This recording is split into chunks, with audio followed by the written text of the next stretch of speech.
Kali ini kita akan mengkaji secara hukum fenomena yang terjadi beberapa saat yang lalu.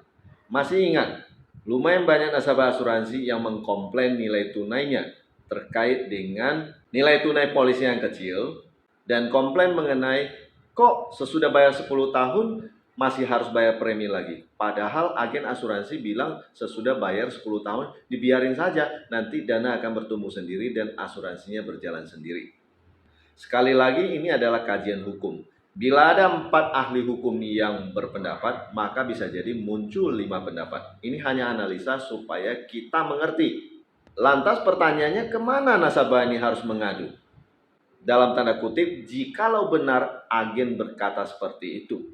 Padahal menurut perusahaan asuransi yang sebenarnya tidak seperti itu. Artinya apa? Ada dugaan terjadi miskomunikasi antara agen selaku perwakilan perusahaan asuransi kepada calon nasabah. Nasabah mungkin punya kelemahan di sini juga karena tidak punya bukti yang mengatakan bahwasanya agen berkata begitu, sehingga terjadi debat kusir.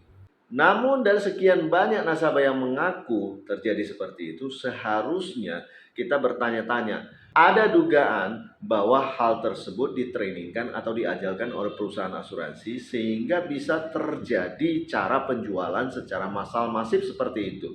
Nah, supaya netral kita mengacu saja kepada peraturan OJK nomor 69 tahun 2016. Kita kaji pasal 16 ayat 1, 2, dan 3 ya. Ayat 1 mengatakan bahwa perusahaan asuransi wajib memastikan agennya memiliki sertifikasi dan terdaftar di OJK. Ayat 2-nya mengatakan bahwa perusahaan asuransi yang menggunakan agen asuransi dalam pemasarannya wajib mendaftarkan atau melaporkan agen asuransinya kepada asosiasi asuransi yang bersangkutan. Ya berarti kalau asosiasi asuransi jiwa ke asuransi jiwa, kalau asosiasi asuransi kerugian kepada asuransi kerugian.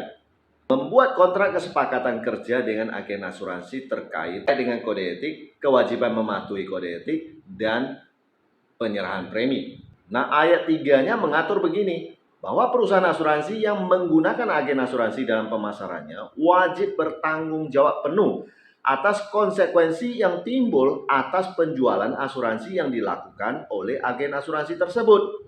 Nah, jika kita kaji pasal 16 ayat 1, 2, dan 3 ini, maka kita mendapatkan sebuah kesimpulan bahwa perusahaan asuransi bertanggung jawab untuk merekrut, membina, mengawasi, membuat kontrak kerja, dan mentraining agen tersebut.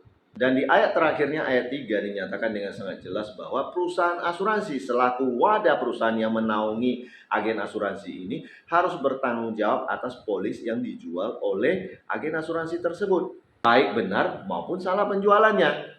So guys, ini adalah pendapat ketika kita membaca POJK tersebut. Bagaimana komentar Anda? Jika Anda punya pendapat lain, silakan komen di kolom komentar kami ya.